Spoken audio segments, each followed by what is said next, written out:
Halo Sobat BKKBN Bali, sahabat keluarga Indonesia. Jumpa lagi pada acara Bincang-Bincang Jumat bersama penyuluh KB perwakilan BKKBN Provinsi Bali. Om Swastiastu. Assalamualaikum warahmatullahi wabarakatuh. Salam sejahtera untuk kita semua. Namo Buddhaya. Perkenalkan, saya Niputu Pena Ardiasih yang akan memandu jalannya Bincang-Bincang Jumat pada episode kali ini. Sobat BKKBN, adapun tema BBJ yang akan kita angkat pada kali ini adalah baby blues yang bisa sebabkan stunting. Nah, untuk mengetahui lebih lanjut terkait apa itu baby blues, kita sudah mengundang narasumber yang juga merupakan seorang penyuluh KB dari Kecamatan Kute, Kabupaten Badung. Sudah hadir bersama kita yaitu Ibu Komang Tri. Begitu sapaan beliau. Halo, Om Swastiastu Ibu Komang. Om Swastiastu, Bu Ya. Pena. Apa kabarnya hari ini? Baik, Ibu Ya, Pena. Astungkare kita selalu dalam keadaan sehat ya. Baik, sebelum kita membahas tema BBJ pada episode kali ini, alangkah baiknya kalau kita menyapa rekan-rekan penyuluh KB ya Bu Komang ya, Baik. yang ada di seluruh Bali dan Oke. Indonesia. Kita sapa dengan salam penyuluh KB ya. baik. Oke. Salam penyuluh KB, sehat, semangat, luar biasa. Baiklah Bu Komang, kita akan menginjak ke pembahasan Oke. pada episode kali ini. Tapi untuk rekan-rekan di rumah mungkin ada yang belum mengenal nih Ibu Oke, Komang. baik. Untuk itu saya persilahkan Bu Komang untuk memperkenalkan diri terlebih dahulu ya. Baik, terima kasih Bu Pena. Nama saya Komang Tri Damayanti, boleh dipanggil Mang Tri, Komang boleh, Tri juga boleh. Saya sudah menikah, punya 2 anak, usia 28 tahun, dan sekarang bertugas sebagai PLKB di Kecamatan Kute. Oke, baik itu tadi perkenalan singkat dari Bu Komang Tri ya. Nah, Sobat BKKBN seperti yang kita ketahui ya, baik sekarang ini pemerintah baik itu di tingkat pusat ataupun di daerah sedang gencar-gencarnya menurunkan prevalensi stunting di masing-masing wilayahnya. Nah, penyebab dari stunting ini ternyata tidak hanya dari asupan gizi ataupun dari segi kesehatan, faktor fisik, lingkungan, tetapi juga ada penyebab lainnya seperti halnya gangguan kesehatan mental yang dialami oleh seorang ibu gitu ya. Terutama pada 1000 hari pertama kehidupan bayi pada saat lahir. Nah, yang kita kenal dengan istilah 1000 HPK begitu ya. Nah, jadi kesehatan mental seorang ibu ini sangat penting untuk kita jaga. Nah, berdasarkan hasil penelitian nih Sobat BKKBN bahwa 50 hingga 70% itu di Indonesia ibu itu mengalami gangguan kesehatan mental atau yang kita sering kenal dengan namanya baby blues gitu ya. Nah, untuk mengetahui lebih lanjut apa itu baby blues, mari kita bahas bersama-sama dengan Bu Komang ya. Baik. Bisa dijelaskan Bu Komang baik mulai dari pengertiannya mungkin terlebih dahulu. Apa sih itu baby blues gitu ya. Oke, baik, terima kasih Bu Pena. Nah, seperti yang udah dijelaskan sama Bu Pena, jadi memang baby blues ini udah mulai kelihatan ya di masyarakat gitu, baik di televisi, di radio maupun di sosial media lainnya sudah sering mengangkat tentang baby blues. Nah, apa sih sebenarnya baby blues itu gitu ya Bu Pena ya? Jadi baby blues itu adalah salah satu gangguan kesehatan mental atau gangguan psikologis yang terjadi pada ibu pasca melahirkan. Jadi khusus ibunya nih. Oke, Gitu. baik. Nah, jadi baby blues ini biasanya ditandai dengan perubahan emosi atau perubahan perasaan yang signifikan sekali. Jadi ekstrim sekali, dia bisa tiba-tiba yang sedih, sangat drastis gitu ya perubahannya. Iya. Kemudian itu bisa terjadi di hari ketiga atau hari keempat setelah melahirkan dan bisa berlangsung hingga 2 minggu atau 14 hari lamanya. Oke, jadi Seperti sekitar dimunculnya itu dari hari ketiga sampai bahkan sampai hari ke-14 Iya, begitu betul ya. sekali. Baik. Nah, kira-kira nih tadi kan udah disampaikan Bu Komang ya pengertiannya. Terus penyebabnya ini apa Bu Komang yang bisa menyebabkan seorang ibu itu terkena baby blues gitu? Oke, penyebabnya ya, Ya. penyebabnya Bu Pena, jadi ada 4 penyebab utama, faktor utama, ada faktor biologis, Iya. faktor umur dan apa namanya, faktor umur, kemudian faktor psikologis, dan faktor sosial. Oke, Kita bahas baik. satu-satu ya. Ya, bisa dijelaskan ya Bu ya supaya masyarakat atau teman-teman di rumah bisa lebih paham nih. Oke, baik. Untuk faktor biologis ya, seperti teman-teman sudah tahu, mungkin di dalam tubuh kita itu ada hormon. Baik. Dan nah, ibu dari hamil itu ada perubahan hormon yang sangat signifikan. Ada yang namanya hormon estrogen dan progesteron. Jadi pada saat hamil hormon itu sangat naik. Sedangkan ketika melahirkan hormon itu menurun tajam. Nah, di situ perubahannya sangat signifikan sehingga mempengaruhi emosi dari Emosi sang dari si ibu. ibu itu, Nah, ya. dari faktor biologis gitu Ya, ya. baik. Kemudian yang kedua ada faktor umur dan paritas. Umur seperti yang kita ketahui ya. Jadi di bawah 20 tahun sebenarnya secara psikologis atau secara mental dan secara fisik kita sebagai seorang perempuan itu belum cukup mampu untuk menjadi seorang ibu, untuk melahirkan seperti itu. Jadi di atas 20 tahun itu baru siap. Sama seperti ibu-ibu di atas 35 tahun mungkin ya. Jadi di atas 35 tahun itu risikonya lebih besar untuk mengalami stres maupun gangguan kesehatan mental seperti Oke, itu.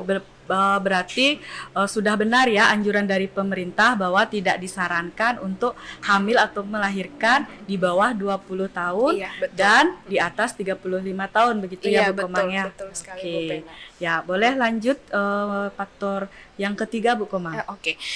Untuk faktor ketiga itu ada faktor psikologis. Nah, ini lebih ke diri sendiri itu, diri ibunya itu yang melahirkan itu. Baik dari tingkat pendidikannya kita lihat, kemudian apakah status perkawinannya, apakah dia bercerai atau apakah dia single parent seperti itu. Kemudian dari dirinya sendiri, lebih ke kepribadiannya.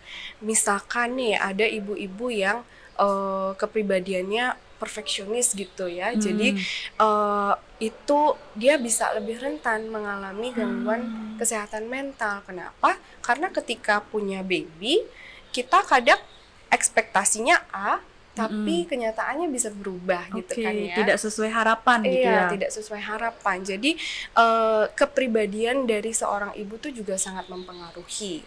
Kemudian faktor psikologis lainnya itu adalah dari sosial ekonominya secara mandiri. Apakah dia sudah merasa mandiri dari dirinya sendiri ya kan? Karena betul. kita ada kebutuhan untuk itu.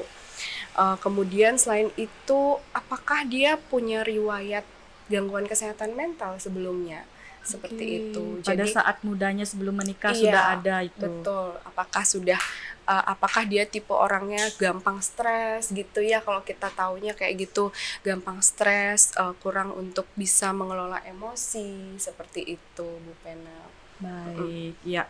Oke, tadi itu ya Sobat BKKBN yang ada di rumah, penyebab dari terjadinya baby blues. Nah, sekarang kita akan lanjut membahas ciri-ciri. Tadi kan sempat disampaikan beberapa betul. ciri saja. Mungkin bisa dijelaskan lebih spesifik Bu Komang. Apa saja sih ciri-ciri dari ibu yang habis melahirkan ini terkena baby blues gitu? Oke.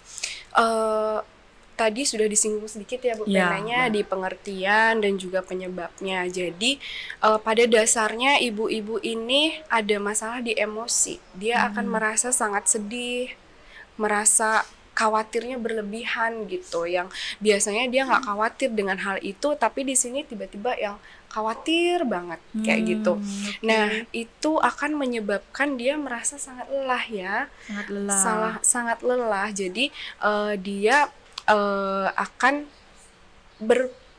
mempengaruhi perilakunya gitu. Jadi perilakunya dia bisa mudah marah, nggak sabaran kayak gitu, kemudian mudah tersinggung gitu Betul, ya, iya. sangat sensitif terhadap lingkungannya, padahal misalkan nih lingkungannya sudah support gitu, tapi karena dia merasa sangat khawatir tentang sesuatu, jadi dia merasa supportnya itu belum cukup, kayak gitu cukup, kan. ya. Jadi sehingga itu menjadi masalah untuk dia. Oke. Kemudian selain itu akan menyebabkan dia susah tidur, nafsu makannya berkurang juga gitu ya, asupan nutrisi si Oke, ibu juga iya. bisa berkurang ya kan.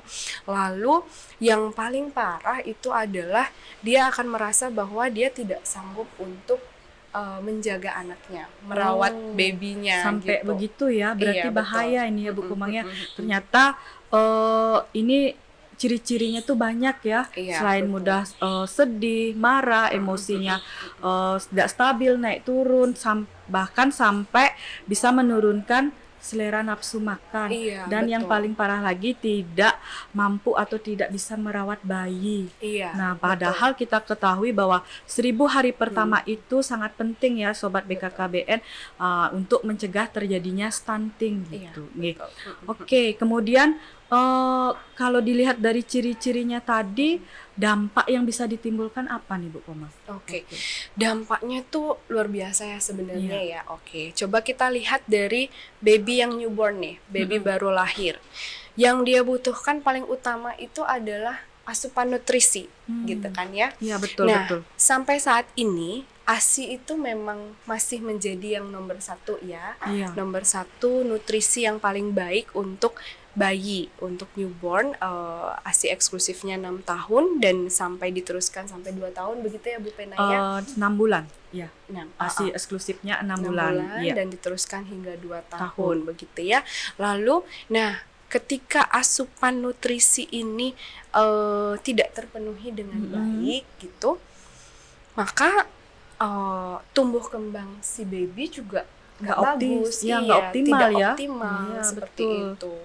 Jadi ya memang ASI itu kan dikatakan yang paling utama ya, tapi memang pada kenyataannya banyak faktor yang menyebabkan sang ibu tidak bisa memberikan ASI gitu ya, sehingga digantilah dengan susu formula. Iya. Walaupun memang susu formula banyak yang sudah diformulasikan sedemikian rupa sehingga menyerupai ASI gitu kan, tapi masih tetap kita ASI. nomor satukan Ya, ASI kan ASI begitu yang ya. utama gitu ya. ASI Iya, yang selain utama. dia murah, praktis dan kandungannya itu tidak semua ada di susu formula, kan begitu ya Bu betul Komang ya. sekali, seperti itu. Oke, berarti dia bisa menghambat terjadinya ASI sehingga Iya. mengganggu pertumbuhan dan perkembangan si anak ini. Iya, Nah, betul. kalau terjadinya stunting nih ya Sobat BKKBN, karena ini kan kekurangan gizi dalam jangka waktu yang lama. Iya, Nah, kronis ya terjadi dalam waktu kronis sehingga kalau ini tidak diperhatikan sama orang tuanya, nah ini nih yang bisa ini yang akan menyebabkan stunting stunting gitu iya, ya, betul. Bang. Oke, baiklah. Jadi bisa dibayangin ya waktu ibunya ngerasa aku nggak bisa nih ngerawat bayiku gitu kan, otomatis air susunya kan tidak banyak yang Ya, keluar, seret ya, seret. Udah seret, bayinya rewel, udah deh stres lagi ibunya, balik lagi. Anaknya Seperti tidak itu. terurus Anaknya dengan tidak baik. terurus dengan baik, seperti itu.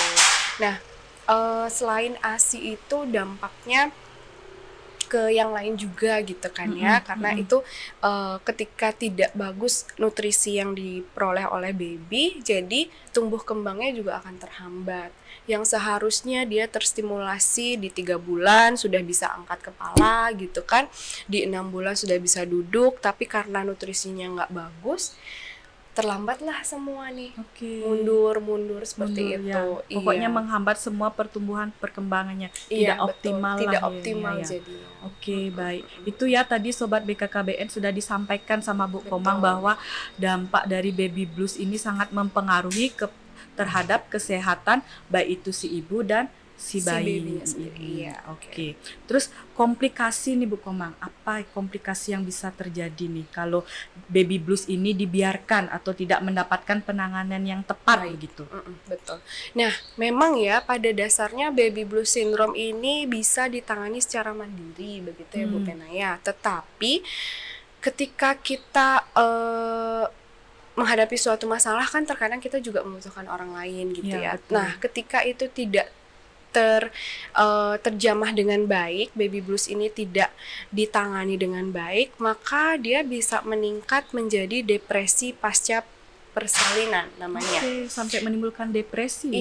Iya, depresi pasca persalinan itu bisa munculnya di usia anaknya 6 bulan mungkin, di anaknya umur 1 tahun gitu, karena dibiarkan kan. Jadi ibunya muncul gejala depresinya di usia itu gitu. Nah, ketika itu dibiarkan juga tidak ditangani dengan baik, akan lebih parah lagi, kita sebutnya sebagai psikosis pasca persalinan Oke. gitu. Jadi Ini bisa berlangsung lama gitu. sangat lama, dan pengobatannya itu bisa kita itu poinnya itu adalah bagaimana kondisi ibu itu tetap stabil gitu. Jadi pengobatannya pasti akan sangat lama, bisa sampai bertahun-tahun. Perlu pengobatan terapi dokter, mengkonsumsi obat gitu Bu Komang? Iya, untuk beberapa kasus iya. Oke. Jadi untuk lebih tahu lebih lanjutnya itu harus dikonsultasikan ke profesionalnya. Oke, baik. Jadi baby blues ini jangan dianggap remeh ya, Iya, Sobat betul. BKKBN. Kita harus aware nih atau peduli nih dengan ibu-ibu yang pasca melahirkan. Jika timbul ciri-ciri seperti yang disampaikan tadi, di para suami, keluarga, orang tua, mertua nih harus sadar nih. Iya, betul. Jangan-jangan istri, menantu, anak saya terkena baby blues ini Iya, gitu. betul, Makanya betul. harus diperhatikan dan makanya orang bilang itu ibu habis melahirkan harus mendapatkan kasih sayang yang Iya, full dari betul. semua keluarga gitu ya. Betul sekali Bu Nah, Pena. Jadi oke. ketika support sistemnya sangat mendukung gitu ya. Cuma permasalahannya adalah sering ketika support system itu memojokkan si ibu. Iya, Yang betul. terjadi seperti itu. Jadi dipojokkan ibunya sehingga ibunya merasa semakin bersalah, semakin tidak mampu lagi, kayak nggak ada gunanya gitu. Jadi dia berpikir seperti Malah itu. semakin sedih, Betul. malah semakin betul merasa sekali. tidak mampu gitu ya. Sehingga Ya. support system itu yang memang harus dikuatkan juga. Iya, oke, baik dari peran suami, mertua, keluarga, dan Iya. di lingkungan sekitarnya gitu ya. Oke, tidak boleh diremehkan nih Sobat BKKBN. Terus ada nggak caranya untuk mengatasi Bu Koma? Oke. Mengatasi. Cara mengatasinya gitu Iya, ya. betul. Baik, dari baby blues itu sendiri kan gangguan kesehatan mental gitu ya, gangguan emosi.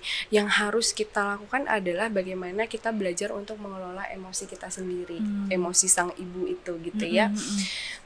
Pintar-pintar untuk merespon sesuatu, kalau tidak ada solusinya, cari emosi yang tepat untuk merespon itu, kan begitu ya.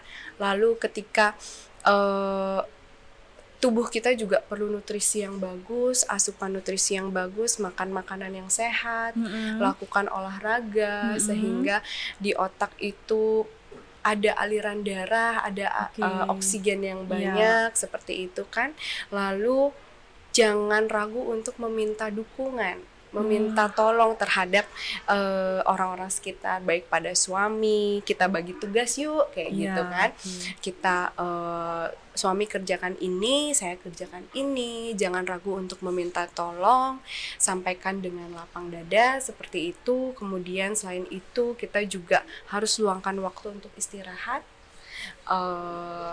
pintar-pintar untuk saya pengennya apa nih, ayo kita cari kebutuhan kita dan coba kita penuhi kayak gitu. Oke, berarti intinya ini ada keterbukaan Iya, baik dari betul. suami dan istri, Iya. kemudian komunikasi yang paling penting Betul juga ya, sekali. ya untuk mengutarakan apa nih keperluan yang diperlukan oleh seorang ibu Sang ini, iya, ya berkomunikasi, bercerita, keluh kesahnya, ada teman curhat, dan tidak lupa juga me time tadi ya Bu Iya, Kemang ya, betul, me ya time-nya. me time untuk si ibu ini agar Betul. terhindar dari yang namanya baby blues, Baby blues. gitu ya. Jangan dianggap sepele ya Sobat BKKBN, karena ini dampaknya bisa menjadi lebih parah Lebih gitu parah ya. lagi. Oke. Nah, eh, kalau yang sudah parah itu apakah perlu ke dokter Bu Komang? Dan kapan ini kita sebagai masyarakat yang awam nih mungkin baby blues yang seperti apa nih yang perlu langsung harus mendapatkan penanganan dokter begitu? Oke, seperti yang sudah saya sampaikan sebelumnya, sebenarnya bisa mandiri gitu ya. Tapi ketika gejala itu semakin parah dan dirasa nggak kuat sendiri gitu, nggak masalah, langsung aja ke profesionalnya, baik ke dokter, psikiater maupun ke psikolog gitu ya. Jadi jangan tunggu kayak mereka bisa gitu, misalkan dia melihat orang lain bisa gitu, jangan dipaksakan seperti itu karena tiap orang berbeda. Oke, Begitu. baik.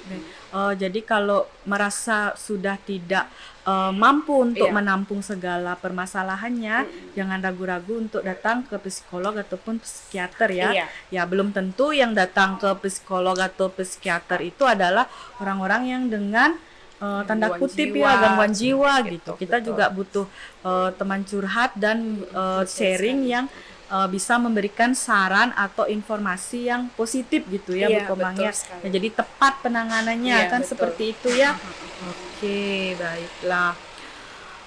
Baik Sobat BKKBN Bali, itu tadi informasi yang sudah diberikan oleh Ibu Penyuluh KB kita terkait dengan apa sih dampak baby blues dan apa hubungannya dengan stunting gitu. Nggih.